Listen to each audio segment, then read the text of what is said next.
Shalom! Espero que todos estejam bem. Estamos aqui para mais um vídeo, né, desta série do Evangelho de Mateus e do canal Porta Estreita. E vamos iniciando já mais uma leitura e uma pequena análise, uma breve análise. Hoje trataremos do capítulo 10 e vamos começando. Evangelho de Mateus, capítulo 10, completo. E chamando os seus 12 discípulos, deu-lhes poder sobre espíritos imundos para os expulsarem e para curarem toda a enfermidade e todo o mal. Ele chamou quem? Os 12 discípulos. Qual é a finalidade dos discípulos? A finalidade dos discípulos é, como vemos, por exemplo, lá em também Mateus 28, 19 e 20, né? Onde o Mashiach nos deixa um ensinamento muito importante, né? Ele fala: vão e façam talmidim, discípulos entre as pessoas de todas as nações. Então vejamos, vamos começando a nos aprofundar nessas escrituras. E além dos discípulos irem curarem as pessoas e expulsarem demônios, a missão deles era fazer discípulos também. E onde entramos nisso? Nós devemos aprender a respeito das Escrituras e não fazer seguidores, não nos tornar líderes, né? Mas se ensinar tudo o que sabemos, e essas pessoas que viemos ensinar, apresentar as verdades, instruir, entende? Que elas possam também ir atrás de novas pessoas e façam também o trabalho de transformar os seguintes em discípulos também. É muito importante isso. Por quê? Porque quando estamos falando das Escrituras, ensinando o pouco que sabemos, nós também aprendemos. E outra parte da Escritura fala: não sejais ouvidores da palavra, e sim hacedores, fazedores, cumpridores, né? Então, está nos mandamentos do nosso Mashiach, do nosso Salvador, que nós busquemos e façamos discípulos, né? E mais para frente, nesse mesmo capítulo 10, vamos entender essa profundidade, né? Mas vamos continuar a leitura.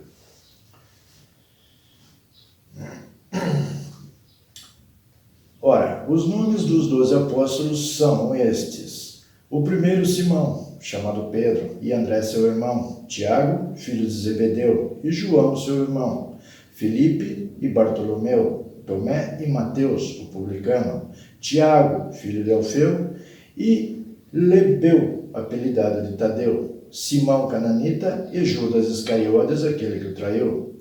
Jesus enviou esses 12 e lhes ordenou, dizendo: não ireis pelo caminho dos gentios, nem entrareis em cidades de samaritanos, mas ide antes as ovelhas perdidas da casa de Israel.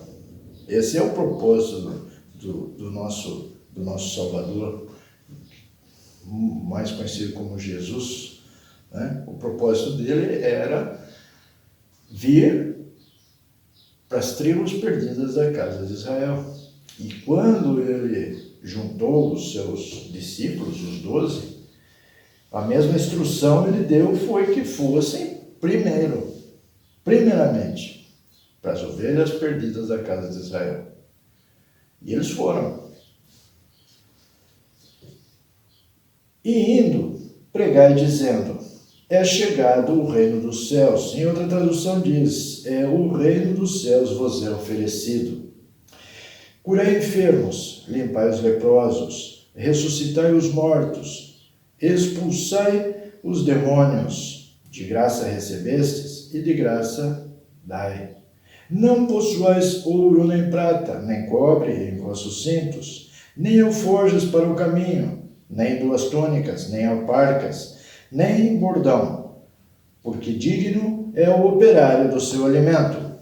E em qualquer cidade ou aldeia que entrardes, procurai saber quem nela seja digno, e hospedai-vos aí até que vos retireis.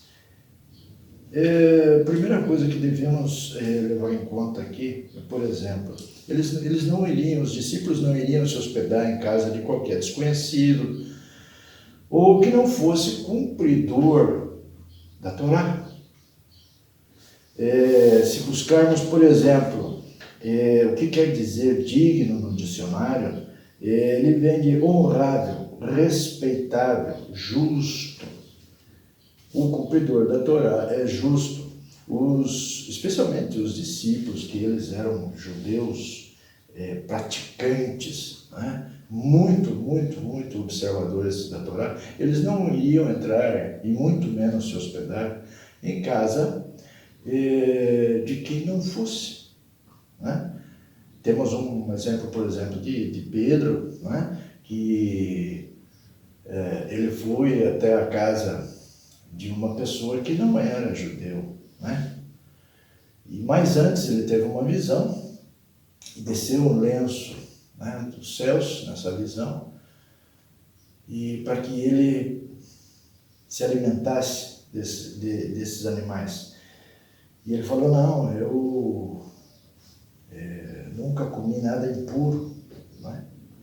E essa visão era com respeito a essa visita que ele teria que fazer. Então, o nosso Criador orientou de antemão a Pedro que ele deveria de entrar numa casa de quem não era de nenhuma tribo de Israel. Então vocês vejam, lá no Atos, né, fala a respeito disso, e praticamente no começo do Evangelho de Mateus, então eles foram orientados a irem e se hospedarem em casa de pessoas dignas, né? Não era de qualquer casa, qualquer família, qualquer pessoa, né? Eles eram muito restritos e não ficou nenhuma dúvida com respeito a isso, né? Versículo 12. E quando entrares em alguma casa, saudai-a, e se a casa for digna, desça sobre ela a vossa paz. Que paz? A paz grego-romana? Não, né? Estamos falando de Shalom, né? Porque, como está lá em Filipenses 4:7, né? A paz, a Shalom que excede a todo entendimento. Não iremos encontrar essa Shalom que excede todo entendimento na palavra P-A-Z, paz. Não vamos encontrar esse significado. Mas em Shalom, na palavra Shalom, sim, que é bíblica, que tanto o nosso Criador como o nosso Salvador se utilizaram desses termos como uma bênção para o seu povo eleito, né? Shalom. Excede todo entendimento.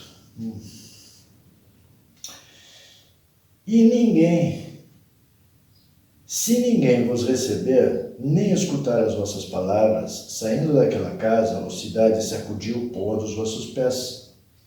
Em verdade vos digo que no dia do juízo haverá menos rigor para o país de Sodoma e Gomorra do que para aquela cidade. Por quê? Porque Sodoma e Gomorra não teve a oportunidade, né, de ser advertidos. Eles não foram advertidos com respeito ao que estava por acontecer. Foi diferente no caso do profeta Jonas, lá em Nínive. Então, o nosso Criador enviou um profeta para os advertir, né? E eles fizeram techuvá, eles se arrependeram, né? E a cidade foi toda salva. Já Sodoma e Gomorra não teve essa oportunidade de advertência, né? Então, o nosso Mashiach, ele está se referindo a essa questão, né? Por Sodoma e Gomorra vai ter menos rigor, né, do que com as pessoas que foram advertidas, como nós estamos sendo advertidos, para que voltêssemos às verdadeiras raízes da nossa fé, né? Esse é o caminho. Agora, depois da advertência, depois de ser avisados, não existindo esse techuvá, esse retorno, esse arrependimento dos maus caminhos, de haver violado a Torá, então aí fica muito complicado para nós mesmos. O rigor do Altíssimo no dia do julgamento vai ser muito maior. Por quê? Porque tivemos a oportunidade, sim, de ouvir as verdades, de poder ter um maior entendimento, e nos recusamos a aceitar, né? E passa um caso interessante a partir do próximo versículo, né? Porque o nosso Mashiach, ele começa a falar e dá a entender que é dos tempos finais, né? No versículo 16, e eis que vos envio como ovelhas ao meio de lobos, portanto, sede prudentes como as serpentes e simples como as pombas. Acautelai-vos, porém, dos homens, porque eles vos entregarão aos sinédrios e vos açoitarão nas suas sinagogas. E aí parece que desse momento, ele faz uma menção também com respeito aos tempos finais, né? Podemos entender que a partir desse momento, dessas palavras, não seríamos somente, né, discípulos, mas testemunhas contra as pessoas que não querem ouvir. O versículo 18, ele diz assim: e sereis até conduzidos à presença dos governadores e dos reis por causa de mim, para lhes servir de testemunho a eles e aos gentios. Podemos ver uma tradução mais acertada, né? É o 18. E vós sereis levados perante governadores e reis por minha causa, para servir de testemunho contra eles e os gentios. Então, ou seja, o nosso Criador permitirá que os seus discípulos, né, sejam aprisionados, né, sejam levados a julgamentos, para que os discípulos testemunhem, falando a respeito das Escrituras Sagradas, falando a verdade, e isso será como testemunho contra eles, contra os governadores, contra os gentios, não é? Mas, versículo 19, quando vos entregarem, não vos dê cuidado como o que haveis de falar, porque naquela mesma hora vos será ministrado o que haveis de dizer, porque não sois vós quem falará, mas o Espírito do vosso Pai é que fala em vós. Muita atenção. Todo o Evangelho ele tem que ser estudado minuciosamente.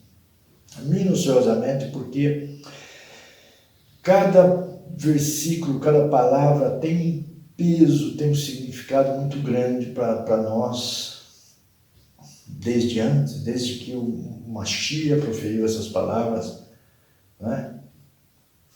E posso dizer que a toda a eternidade, em todo o tempo, isso vai ter um peso sempre muito, muito grande. 21. E o irmão entregará à morte o irmão, e o pai o filho, e os filhos se levantarão contra os pais e os matarão. E odiado de todos sereis por causa do meu nome, mas aquele que perseverar até o fim será salvo. Quando, pois, vos perseguirem nesta cidade, fugi para outra, porque em verdade vos digo que não acabareis de percorrer as cidades de Israel sem que venha o Filho do Homem. Vamos ler essa passagem numa outra tradução. É o versículo 23. Mas, quando eles vos perseguirem nesta cidade, fugi para outra, porque verdadeiramente eu vos digo, não vos tereis dado cobertura e convertido as cidades da casa de Israel, até que o Filho do Homem tenha retornado. Então, ou seja, nesse versículo não está tratando do país Israel somente. Ele está tratando das tribos perdidas da casa de Israel, né? Que foram espalhadas entre as nações. E antes que se termine de se pregar por todas as cidades para onde essas tribos perdidas se misturaram, virá o Filho do Homem. É muito, muito amplo, porque se nós fôssemos analisar, somente o país de Israel, todas as cidades têm que ser, né, evangelizadas com o Evangelho do Reino, né, muito rapidamente isso seria feito, mas se trata das tribos perdidas da casa de Israel que foram para as nações, e a isso ele está se referindo, não é? Que não todas as cidades das nações para onde foram as tribos de Israel, né, que fossem evangelizadas, voltaria o nosso Mashiach, o nosso Salvador. Não é o discípulo mais do que o mestre, nem o servo mais do que o seu senhor. Basta ao discípulo ser como seu mestre e o servo como seu senhor. Se chamaram Beelzebu ao pai de família, quanto mais aos seus domésticos. Portanto, não os temais, porque nada é encoberto que não haja de se revelar, nem oculto que não haja de saber-se. O que vos digo em trevas, dizei-o à luz, e o que escutais ao ouvido, pregai-o sobre os telhados. Não temais os que matam o corpo, e não podem matar a alma. Temei antes aquele que pode fazer perecer no inferno a alma e o corpo. Não se vende 2 passarinhos por um ceitil? E nenhum deles cairá em terra sem a vontade do vosso Pai. E até mesmo os cabelos da vossa cabeça estão todos contados. Não temais, pois, mas valei-vos muito mais do que os passarinhos. Portanto, alguém que me confessar diante dos homens, eu o confessarei diante do meu Pai, que está nos céus. Mas qualquer que me negar diante dos homens, eu o negarei também diante do meu Pai, que está nos céus. Não cuideis que vim trazer a paz à terra. Não vim trazer a paz, mas a espada. Então muitas pessoas esse versículo aqui coloca em questão, né? Mas por que o nosso Mashiach veio trazer a espada? Justamente por todas as coisas que estamos comentando já faz algum tempo, e um entendimento maior nos vem com a leitura desse capítulo, né? O nosso Mashiach, ele veio trazer um conflito, né? Especialmente para Israel, para os judeus, né? Que eles seguiam as leis de uma forma muito dura, né? Como que cumprindo com as leis somente eles seriam salvos, mas não é esse o entendimento, nem nunca foi, com respeito às leis, com respeito à Torá, com respeito aos ensinamentos, né? E eles se perderam completamente e esqueceram que o mais importante é a circuncisão do coração do que na carne. E nesse sentido, né, o nosso Salvador, ele veio dizer que, ele disse, né, que ele veio trazer a espada, não a paz. Né, porque haveria sim muitos conflitos. E muitas pessoas que o seguem verdadeiramente, os seus ensinamentos, elas são rejeitadas e serão rejeitadas. Está profetizado, né, que muitas pessoas são abandonadas pela sociedade, pela família, pelos filhos, pelos pais, né? Porque descobrem essa verdade, e as pessoas estão muito acostumadas a viver dentro do engano, seguindo seus líderes religiosos, e não aceitam isso, né? E esse é o porquê que o nosso Salvador diz que veio trazer a espada.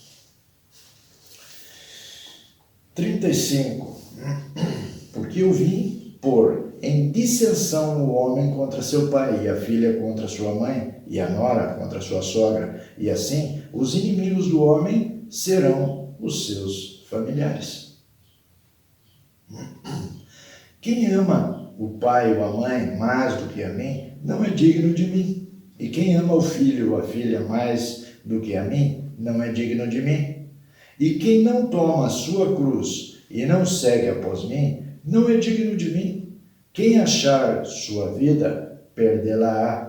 E quem perder a sua vida por amor de mim, achá-la-á.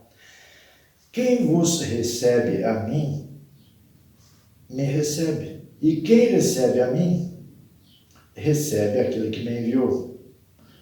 Lerei outra vez esse versículo 40. Quem vos recebe, a mim me recebe. E quem recebe a mim, recebe aquele que me enviou. Quem recebe um profeta em qualidade de profeta, receberá galardão de profeta. E quem recebe um justo em qualidade de justo, receberá galardão de justo. E qualquer que tiver dado, mesmo que seja um copo de água fria a um desses pequenos, em nome de um discípulo, em verdade vos digo que de modo algum perderá o seu galardão. É muito, muito, muito interessante a cada versículo que vemos, a cada capítulo que vamos fazendo esse pequeno estudo, né? Vamos descobrindo mais e mais coisas, informações, e vamos nos libertando, vamos nos liberando, né? De pouco a pouco, vai entrando dentro do nosso coração, dentro do nosso entendimento, né? Essas verdades inquestionáveis, né? Porque é muito difícil, né? Por exemplo, nós estamos no capítulo 10 de Mateus. É muito, muito, muito difícil que alguém possa questionar, né, o que está escrito aqui com essa interpretação, sem que seja de forma mirabolante, quer inventar coisas como fazem os líderes, né? Mas, naturalmente, a própria Escritura, ela vem se abrindo para os nossos olhos, né? Vem sendo cada vez mais real, viva, né? Dentro de nós e no nosso entorno, que as coisas estão mudando muito rapidamente. Eu havia comentado a respeito de discípulos. Procuramos ser discípulos, né? Mas até que momento seremos somente discípulos? E a partir de qual momento também seremos testemunhas, né? Desde o princípio, quando o nosso Machine viu esses discípulos, eles também serviram de testemunhas, mas eu acho que vai se chegar um momento em que vai se agudizar isso, né? Vai se tornar cada vez mais forte essa questão de testemunha, né? Podemos lembrar das testemunhas do Apocalipse e trazer para essa leitura, né? Que fazemos especialmente ali no versículo 18. E sereis até conduzidos à presença dos governadores e dos reis por causa de mim, para lhes servir de testemunho a eles e aos gentios. Precisamos cada vez mais nos aprofundar nessas leituras, nesses entendimentos, procurar uma compreensão mais aproximada dessas verdades, ler diariamente, o Velho Testamento, especialmente o Pentateuco, que são os 5 primeiros livros da Bíblia, para que possamos ter uma compreensão mais completa de todas as coisas, né? De todas as verdades, e possamos ir nos preparando para o que virá, né? Você há de convir comigo que as coisas estão muito diferentes do que eram há 10 anos atrás, há 5 anos atrás. As coisas eram muito diferentes. Vivíamos, né, em busca dos nossos tesouros, das nossas riquezas, trabalhando de sol a sol, sem se importar com nada mais, né? Hoje não, as coisas mudaram muito desses anos para cá, né? E temos que ser muito cautelosos, fazer as coisas com muito cuidado, analisar muito bem a respeito de tudo, especialmente das coisas como eu mencionei no vídeo anterior, né? O que está se pintando no horizonte, né? As coisas é de notório saber que estão cada vez mais e mais difíceis, né? Sabemos aqui da América do Sul, onde economias de países inteiros estão em frangalhos e outras estão entrando num buraco terrível, né? Mas tudo isso tinha que acontecer. Está profetizado que teria que acontecer. Aquela tal da Agenda 2030, né? Tudo isso faz parte do que estava profetizado. E ninguém vai conseguir segurar essa onda. Não, vai ter uma reviravolta, as coisas vão voltar como antigamente. Lamento informar, mas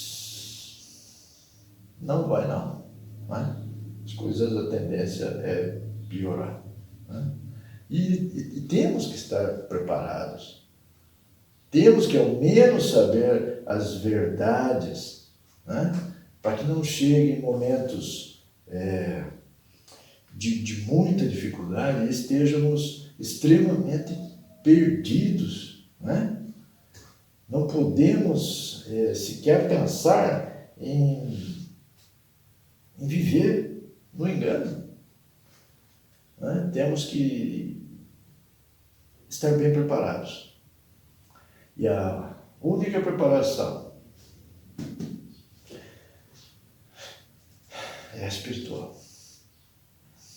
Temos que estar alinhados com as Escrituras, conscientes de tudo que está para acontecer,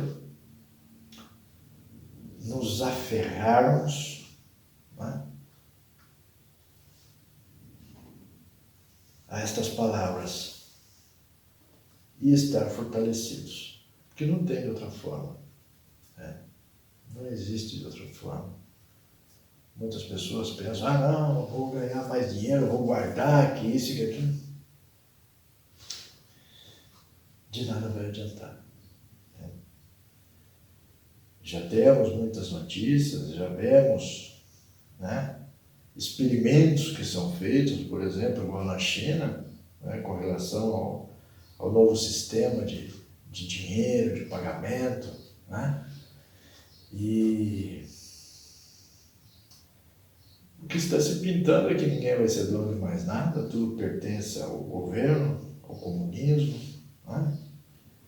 E se você não cumprir com o que ordena o governo até então, eles podem descontar do teu salário, vai estar tudo no banco, vai ser um dinheiro fictício, digamos assim, digital apenas, né? Em qualquer momento pode desaparecer da tua conta e daí. Então, irmãos, não nos apeguemos a essas coisas materiais, né? Porque no final das contas não vão servir de nada.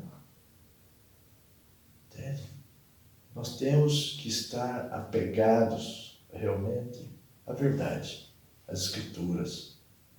Porque de outra forma não tem mais como. Existe uma passagem que eu não me lembro onde é que está, mas nos comentários depois eu vou colocar ela. Diz assim que muitos, né, confiam em cavalos, outros em carros, mas nós confiamos no Altíssimo. Né? É assim que tem que ser. É exatamente assim que tem que ser. Porque o justo viverá pela fé. Não está dizendo que pelas suas posses, pelo seu dinheiro, pelos seus bens, pela sua honra, pelo seu nome, porque ele era muito respeitado na sociedade, não. O justo viverá pela fé. Então fortaleça a tua fé, meu irmão, porque você vai depender dela. E que ela esteja realmente unida à verdade e não a doutrinas de homens. Porque no final das contas, o justo viverá pela fé, só por ela. Não existe ser de outra forma. Tá bom? Vamos encerrando por aqui, vamos deixar o restante dos comentários para a próxima semana, no capítulo 11. E desejo para os irmãos uma excelente semana, debaixo das bênçãos do Altíssimo, em nome do nosso Mashiach. Tá bom? Shalom, shalom.